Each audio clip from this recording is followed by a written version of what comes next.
ষষ্ঠ শ্রেণীর শিক্ষার্থীরা আশা করি সবাই ভালো আছেন। আজকে আমি তোমাদের গণিত বইয়ের 172 পৃষ্ঠার যে ছক আছে এই ছকের সমাধান করব। বলছে এই সমীকরণ দেওয়া আছে, চলকের মান দেওয়া আছে, শুদ্ধি পরীক্ষা, সমাধান শুদ্ধ হলে টিক চিহ্ন এবং না হলে ক্রস চিহ্ন দাও। চলকের মান দিয়ে দিছে, এখানে একটা সমীকরণ বলা আছে যে x = 5 = 9। তাহলে x + 5 এটা হচ্ছে কি বাম পক্ষ, আর এটা হচ্ছে কি আমার ডান পক্ষ। আবার এখানে একটা মান দিয়ে দিছি, মান দিয়ে আমার মানটা বসায় দেখতে হবে যে বাম পক্ষের সাথে ডান পক্ষ মিলে কিনা। যদি মিলে থাকে তাহলে আমি কি টিক চিহ্ন দেব, আর যদি না মিলে তাহলে আমি ক্রস চিহ্ন দেব। তাহলে প্রথমে এক নম্বরটা আগে যাই। এক নম্বরটা আগে যে বাম পক্ষ শুদ্ধি পরীক্ষা করতে গেলে প্রথমে আগে বাম পক্ষটা আমাকে লিখে নিতে হবে। তাহলে আমি যদি বাম পক্ষ এখানে লিখি, বাম পক্ষটা আমার আছে হচ্ছে x + 5। এবার আমি x এর মানটা বসাই দেব। x এর মান কত আছে? x এর মান আছে হচ্ছে 14। তো x এর মান যদি 14 বসাই, 14 যোগ হচ্ছে 5, 14 আর 5 যোগ করলে কত হয়ে যায়? 19। ঠিক আছে, তাহলে এখানে আমার রাইট হ্যান্ড সাইডে আছে কি, এটা হচ্ছে বাম পক্ষ, এটা হচ্ছে ডান পক্ষ। তাহলে ডান পক্ষে আছে হচ্ছে 9, কিন্তু আমার এখানে হয়েছে কত? 19। তার মানে কি বাম পক্ষের সাথে ডান পক্ষ মিলে নাই। তার মানে আমি এখানে কি দিয়ে দিব? ক্রস দিয়ে দিব। এভাবে যদি এয়ারপোর্টে যাই, এয়ারপোর্টের সেম একই, যদি আমরা বাম পক্ষটা আগে বসাই, বাম পক্ষে কি আছে? x + 5। এবার আমরা যদি মান বসাই, x এর মান কত? 4। 4 + 5, 4 + 5 দিলে কত হয়ে যাবে? 9। তাহলে যে বাম পক্ষের সাথে ডান পক্ষ কি মিলে গেছে, ডান পক্ষ সমান। তার মানে কি এটা টিক চিহ্ন দিতে পারি, কারণ কি বাম পক্ষের সাথে ডান পক্ষ মিলে গেছে। x + 5 = 9। এখানেও কি আমরা মান বসায় দেখলাম যে 4 + 5 যোগ করলে কত হয়ে যাবে? 9। তো এবার যে হচ্ছে 2 নম্বরে, 2 নম্বরটা দেখব কি বলা আছে। 2 নম্বরটা বলা আছে হচ্ছে y - 6 = হচ্ছে 11। ঠিক আছে, যেখানে y = হচ্ছে 17। অর্থাৎ y এর মান দেওয়া আছে। তাহলে প্রথমে আমরা যদি প্রথমটা বাম পক্ষে লিখি যে y - 6, এটা হচ্ছে আমার বাম পক্ষ। তাই এখন y এর জায়গায় যদি y এর মান বসাই দেই, y এর মান হচ্ছে কত? 17 - 6। 70 থেকে 6 বাদ দিলে কত থাকবে? 70 থেকে 6 বাদ দিলে থাকবে হচ্ছে 11। তাহলে এটা হচ্ছে কি আমার বাম পক্ষ, আর এটা হচ্ছে কি ডান পক্ষ। এই যে বাম পক্ষের সাথে আমার ডান পক্ষ কি মিলে গেছে। তাহলে আমরা সমান সমান এটা লিখতে পারি হচ্ছে কি এটা হচ্ছে ডান পক্ষ। তুমি ইচ্ছে করে খাতায় বড় করে করতে পারবা। তো যেহেতু এটা হয়েছে, তার মানে কি এটা একটা টিক চিহ্ন দিয়ে দেবে। সমীকরণ হয়েছে, শুদ্ধি পরীক্ষা হয়েছে, মানে বাম পক্ষের সাথে ডান পক্ষ মিলছে। তো এরপরটা যাই, এরপরটা আমরা এইভাবে লিখি যে বাম পক্ষ হচ্ছে কি y - 6। এখন y এর জায়গায় y এর মান বসাবো, y এর মান হচ্ছে 5। যদি 5 বসাই, 5 - 6, তাহলে বড় সংখ্যা হচ্ছে 6, 6 এর আগে মাইনাস আছে। তো -6 থেকে যদি +5 চলে যায়, তাহলে থাকে হচ্ছে -1। -1 কিন্তু এখানে আমার ডান পক্ষের সাথে মিল নেই। তার মানে কি ডান পক্ষের সাথে মিলে নেই, বিদায় নট ইকুয়াল ডান পক্ষ। তার মানে এখানে আমরা কি দিয়ে দিব? ক্রস দিয়ে দিব, কি মিলে নাই। ঠিক আছে, তো এবার যাব হচ্ছে 3 নম্বরে। 3 নম্বরের বাম পক্ষে কি আছে? বাম পক্ষে আছে হচ্ছে 2x + 1। x এর জায়গায় আমরা x এর মান বসাবো, x এর মান হচ্ছে 12।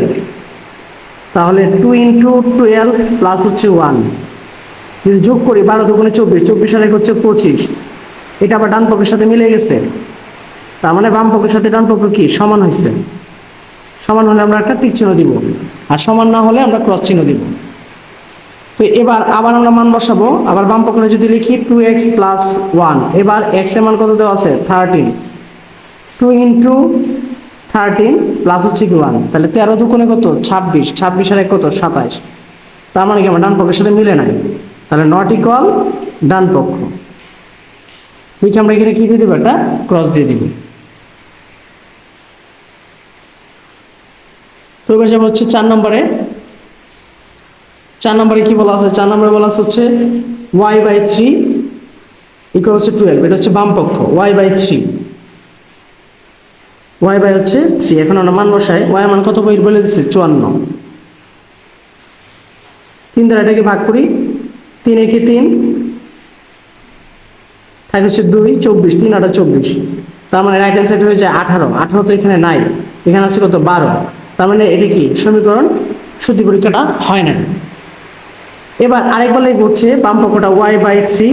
এখন y এর মান বসাবো, y এর মান হচ্ছে 36, 36/3।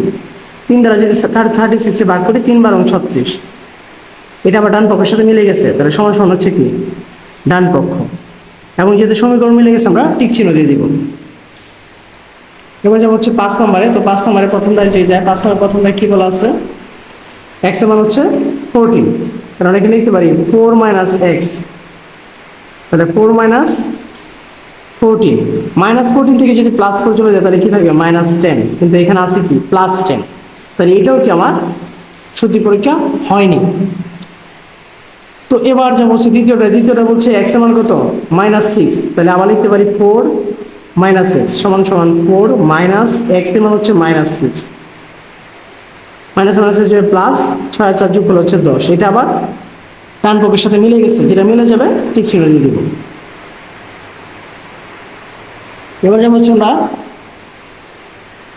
তো 6 নম্বরে হচ্ছে দুইভাবে মান বের করতে হবে, বাম পক্ষ ডান পক্ষ উভয় বের করতে হবে। ঠিক আছে, আমরা দুই দিকে মানটা দেখবো। প্রথমে বাম পক্ষটা লিখবো, বাম পক্ষটা হচ্ছে 3z মাইনাস 8 ইকুয়াল হচ্ছে z প্লাস 2, না মান বসাবো, তাহলে z এর মান হচ্ছে কত 5, তাহলে 3 এর সাথে যদি 5 গুণ করি 3 5 হচ্ছে 15 মাইনাস হচ্ছে 8, আবার এখানে z এর মান হচ্ছে 5, 5 এর সাথে 2 যোগ করলে হচ্ছে 7, 15 থেকে যদি 8 চলে যায় তাহলে হচ্ছে 7 সমান সমান 7, অর্থাৎ বাম পক্ষের সাথে ডান পক্ষ মিল আছে, তার মানে ঠিক চিহ্ন দিব।